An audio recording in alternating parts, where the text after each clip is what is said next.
Мээримдүү жана ырайымдуу жараткандын ысымы менен баштаймын. Момундардын башчысы, падышасы болгон Азирети Умар күндөрдүн бир күнүндө бак аралап баратып, дарактын көлөкөсүндө колуна катыган нанды кармап, бир сындырып өзүнүн оозуна салып, бир сындырып жанында турган итке берип аткан бир жаш жигитке көзү түшөт.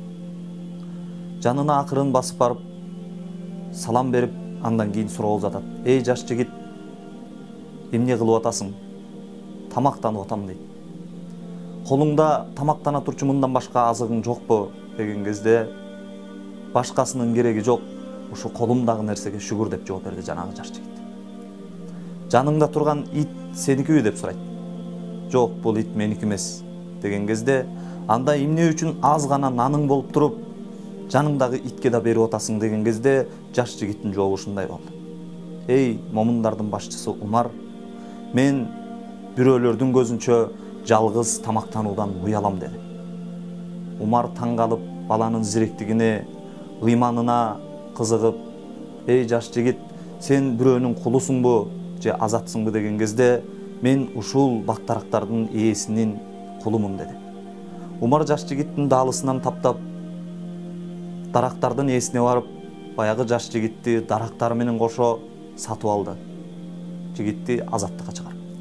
Умар жаш жигиттин жанына келип, сага сүйүнчү болсун, жараткан сени азат кылды, жана ошондой эле ушул бактарды сага белек кылды.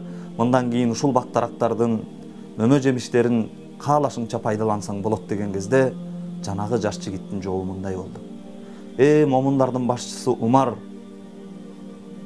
Аллахтын алдында сени күбө кылып айтамын, бул бактарактардын мөмөлөрүн мен ушул айылдагы муктаж болуп аткан жетим жесирлерге таркатып беремин деди. Умар таң калып сурайт. Эй жаш жигит, өзүң муктаж болуп туруп, мөмө жемиштерин таркатып берем дегениң кандай деген кезде, мындай деп жооп берди.